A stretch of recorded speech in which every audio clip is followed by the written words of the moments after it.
the power, the obsession, the cringe. In a world where being openly bigoted is not as funny as it used to be, a new sport has emerged to help the masses keep each other in check. Crin-Gy-Oh! The copium of the masses. Our story begins in this dinky neighborhood, a problematic spectacle with a silly but rich history that is slowly fading away, where one local prick just can't seem to let it go. Hey, do you remember what happened to that Smash Bros. Card game we made a while back? Oh yeah, I think we lost it. We lost it? Oh, Yeah. oh.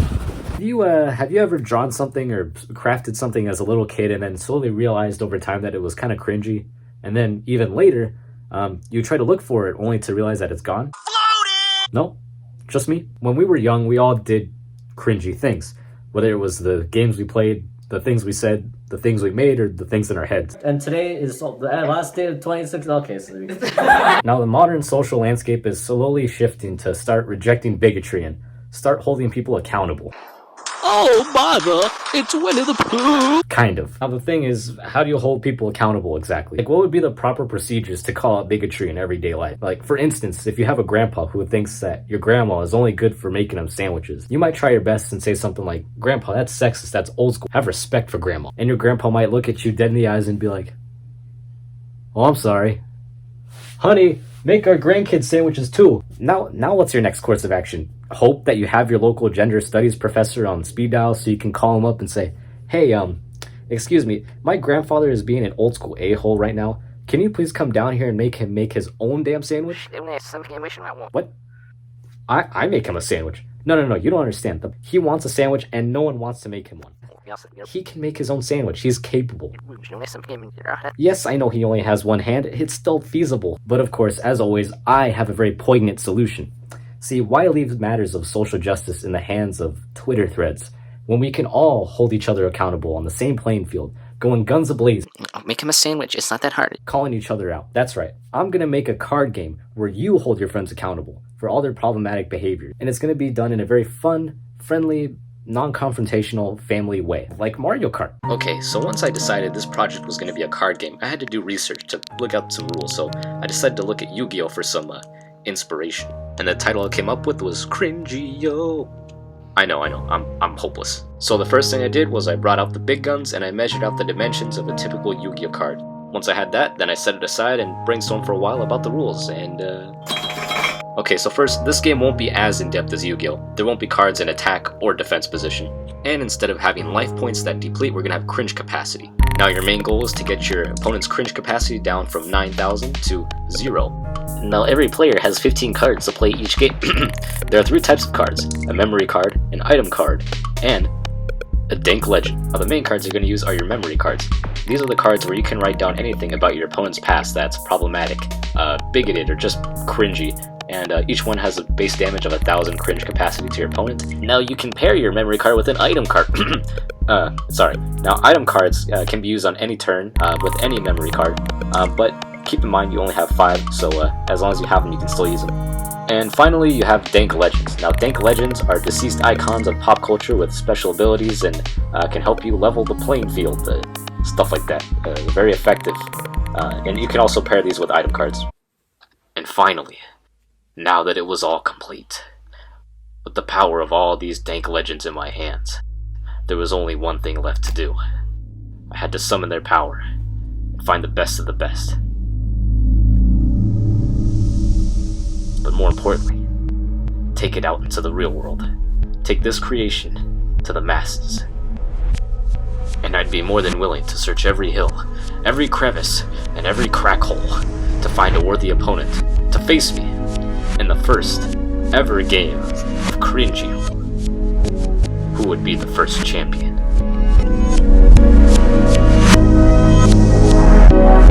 And no one wanted to play. Hey you wanna play Crin-Gy-Oh! With me?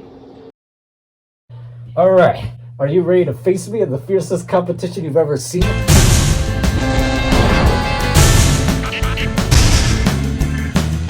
Yeah, Get the frick out of here. Alright, bro.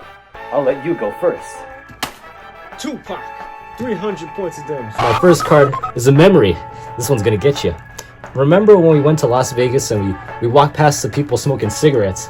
and you said to Dad, "Daddy, why are those people smoking? Don't they know they're gonna die?" Boom! Diction shaming. 1000 cc. Oh yeah, how about this? Remember this memory? What was the nickname you gave to those kids? Hershey and Crunch. And how about this double memory? And what did you call their dad? Martin Luther Cookie.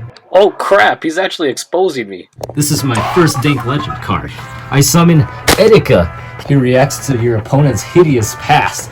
Next item, only half effective for you, buddy. Alright, how about this? George Floyd, 300 points. Justice for your opponent's racist butt. And nerve for nothing. Alright, for my next turn, I summon Dank Legend, Billy Mays, to get the tough stains out. Next up, kick the wicked. Oh, this thing's cheap. Okay. Alright, how about this? Remember this? Remember when my friend Carl drew SpongeBob and he showed his parents and you are like, well, he tried to draw SpongeBob, jerk, and then I'll use a double effect, dual screen effect, double the memory. Okay, next card. This pool noodle, wet and ready for slapping. Who freaking wrote this? Disgusting. Absorb damage. You take it the next round. Okay. And my next Dank Legend, George Michael. Alright, 200cc. He's got faith that I'm gonna win. He gives me back 500cc. How about BAM! One time there was a middle-aged man walking across the street, and then as you walked by, you called him Cinnamon Roll. What? For this turn, you're really gonna suffer. Football item. On top of that, I got my memory card. Remember that one time I was tired and I didn't really feel like having our friends over that day. So I told you to tell them to make up an excuse like I was sick or something. And you said, "Albert doesn't want you guys in the house right now." Freaking liar. I mean, you're gonna tell the truth. And my next card. Oh, okay, yeah. Don't worry about this. Harambe, yeah, Harambe. Boom. My next Dank Legend, I summon Bayumba, 100cc. I'll take that one right there. I'm gonna take that item card. Ow. Anyway, Stan Lee, I can read.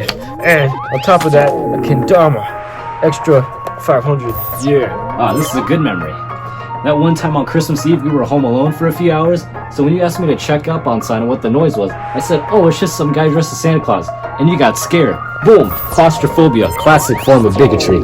And next item, sword. Oh yeah, ready for my next attack. My next attack is this. Hey, get out of here. Oh, okay. Anyway, I didn't need him anyway. My next memory. Remember when you and Julian were hanging out at the middle school, and then the yard duty came by and asked for you guys' names because you were probably loitering or something, and then Julian gave her Operma, and then you told her John Strong, and she believed Julian and not you. I summon Satoru Iwata, cherry ball item, handball. Slap this card across your opponent's face. No points, just do it. Do you want me to? Okay, sure. I'll do it softly. No, okay. Really. Boom. Okay. Yeah. Okay. All right. That was useless. After that, I got an item card. It says you get a feathery 50. All right. My second to last card. Remember that time we went bowling and the lady giving us our shoes was kind of grumpy that day. So later on, you went on to say, "Man, that lady really doesn't like her job." Only for you to turn around and realize she was standing behind you the whole time. Boom. Lack of class consciousness, bro. How about this next card? The final card I got. Remember 7th grade dance? Remember that Halloween? And you asked the only girl too nice to say no to you? Hey man, that was a charity case, huh? No, it was more like a hostage negotiation, actually. And my final card. You will rue the day you ever... whatever. Yeah. Remember that time we were little? And we were going somewhere with Grandma and Grandpa. And as Grandma was getting in, you said, and I quote...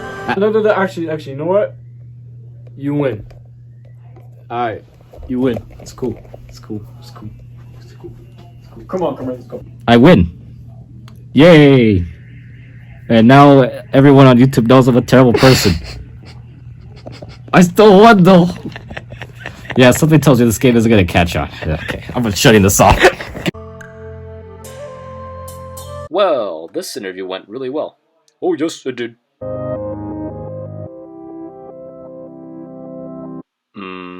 Everything okay? You need to face me in a battle of Crin-Gy-Oh.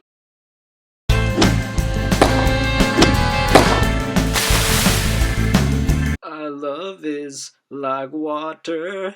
It comes in and out really fast, yeah.